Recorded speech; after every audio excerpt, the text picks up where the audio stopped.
porque tenemos que hablar, lamentablemente, de nuevos aumentos, los aumentos que se vienen en junio. Siempre nos trae las malas noticias. El encargado de las malas noticias, sí, exacto. como siempre. Se vienen los aumentos del mes que viene, algunos estaban confirmados ya con anticipación, con varios meses ya de antelación, otros que se confirmaron hoy, como el caso de los combustibles, así que si querés repasamos algunos de los rubros que ya a partir de mañana van a tener incrementos en los precios. Dale. ¿Te parece? Bueno, arranquemos con los alimentos, que es, en realidad no es medible tal vez con un número fijo, pero sí tiene que ver directamente con el salto del tipo de cambio que venimos comentando en estos días. ¿Y por qué hablamos de que el mes que viene van a aumentar? Después del salto de esta devaluación de más del 20% del último mes, mes y medio, sí, el rubro de alimentos y bebidas tuvo diferenciaciones de acuerdo a los rubros. Puede ser los panificados con las harinas que tienen que ver con componentes portables, puede ser las carnes, puede ser, digamos, tuvieron fluctuaciones de acuerdo a la categoría dentro de alimentos, variaciones. Algunos rubros ya aumentaron, sí, otros van a tener incrementos en el mes que viene, pero lo que plantean ya las consultoras privadas es que alimentos es una categoría que aumentó alrededor de un 2% este mes y se arrastraría eso también hacia el mes que viene. No estamos hablando solamente de los alimentos que tienen algún componente de importado. Exacto, no solamente, si bien no solamente esos. Exacto, no solamente el componente importado que impacta directamente, como puede ser el packaging, puede ser algún insumo para la producción, sí, sino también otros que tienen componente tal vez de que son alimentos de exportación como el trigo, que eso derrama directamente en la panificación, panes, harinas, claro, fideos, pastas. Bueno, ese tipo de rubros tuvieron incrementos significativos en el mes y tal vez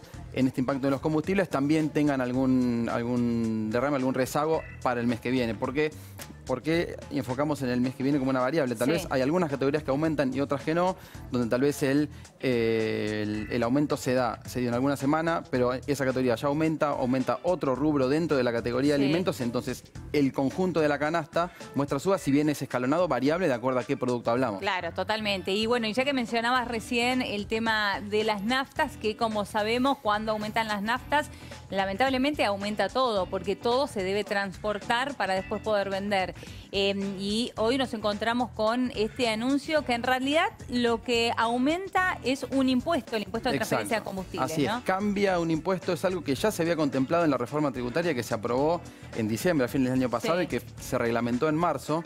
Lo que cambia es en realidad la forma en que se computa ese impuesto. Antes era un monto fijo, un porcentaje, y ahora es un monto fijo por la cantidad de carga. ¿Qué es lo que ocurre? Que ese monto fijo se actualiza trimestralmente por la inflación y a partir del mes que viene impacta ese ajuste, que igual es menor. Si se analiza cuánto impactaría en el precio, sería alrededor de un 1%, que incluso hay debate entre las petroleras mismo de si se aplica o no, teniendo en cuenta que el Ministerio de Energía a principios de mes firmó un acuerdo con las petroleras. Claro, se rompería el acuerdo, ¿no? Exacto, y entonces ahí lo que se plantea es, bueno, nosotros habíamos acordado no aumentar, incluso con el salto en el tipo de cambio y el aumento del precio del petróleo que impacta directamente en la estructura de costos de las empresas. Algunos dicen, bueno, no lo aumentamos ahora, pero sí lo incorporamos en esta compensación que formaba parte del acuerdo entre el Ministerio de Energía y las petroleras y que estará en negociación a ver finalmente cómo impacta en precios. Se habla de que sería entre 50 centavos y $1 por litro en las naftas, un valor menor, pero... Es un valor menor, pero también es significativo en cuanto a lo gestual, ¿no? Digo, primero que es un valor menor, tampoco lo podemos decir tan livianamente porque es un valor menor cuando hablamos de 1 litro de nafta, pero sabemos que los autos cargan muchísimo más que eso y que después se hace abultado, ¿no? Pagarlo cuando estamos en estación de servicio. Y sumado a esto, también este pacto que de alguna manera había generado cierta tranquilidad con respecto, por lo menos, a los combustibles en un momento de bastante convulsión. Bueno, es importante poder frenarlo. Y si es realmente un 1%, como vos mencionás, sería bueno que lo puedan absorber las propias petroleras, ¿no? Como bien decís, es una cuestión de gestual y de coordinación. Cuando se plantea que bueno, va a haber un acuerdo para no aumentar estos precios, que este cambio, si bien ya estaba anunciado, previsto y había sido tratado y reglamentado por la nueva reforma, por la reforma tributaria, estaba contemplado el hecho de que hace menos de un mes se plantee un acuerdo y congelar los precios, que eso cambia, genera incluso rispideces dentro de los ministerios y dentro de las empresas también, como te comentaba. Algunas plantean, bueno, en este reclamo por aumentar los precios, ajustarlo porque es una demanda. Ok, aumentan los impuestos, ¿por qué no podemos aumentar nosotros los precios? Que es en definitiva el ingreso para poder. Algunas ya plantean que se aumentaran los precios, o mejor dicho, si no aumentan los precios, podría haber desabastecimiento, justamente porque las cantidades que les permite esta ecuación de costos no alcanzan para satisfacer a toda la demanda de este insumo. Así que bueno, habrá que ver cómo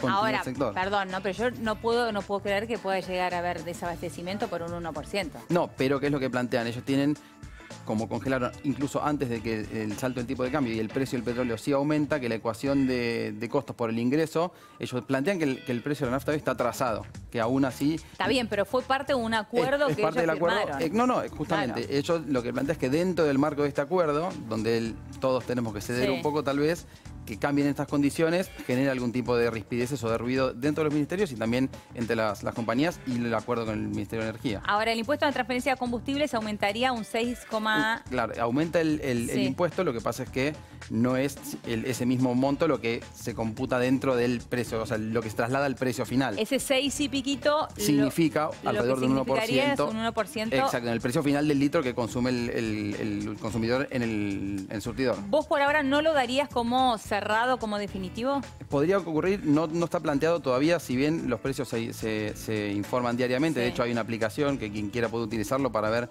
los precios diariamente en cada estación de servicio en un mapa, que es una aplicación del Ministerio de Energía. Todavía no está confirmado que finalmente los precios vayan a aumentar o en cuanto lo vaya a hacer cada una de las estaciones de servicio, de las empresas.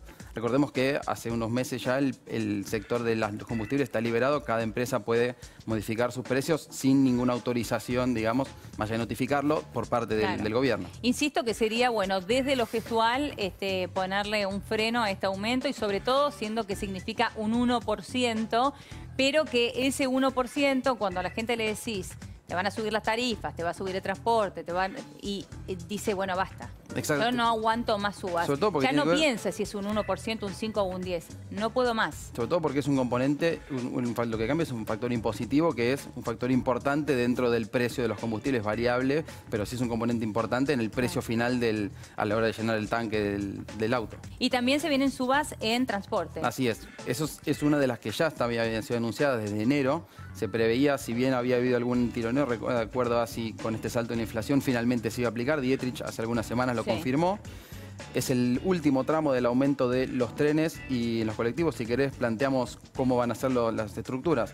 El boleto mínimo de colectivo en el área metropolitana pasa de 9 a 10 pesos, es un orden del 11%, que acumulando los aumentos de febrero y de abril arroja una suba superior al 62%. Que ¿te acordás? El boleto mínimo en 6 pasaría a 10 pesos. Así es. Eso en el caso de los colectivos. Y los trenes cambia de acuerdo a qué líneas son las.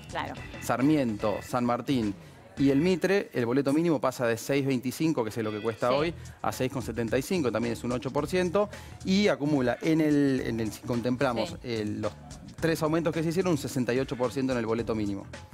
Muy bien. Y finalmente el Belgrano y el Roca, que son las líneas que tenemos, los boletos más bajos, de 3 pesos a 3,25. Bueno, hasta allí entonces los aumentos que se vienen próximamente. Muchísimas gracias, Esteban.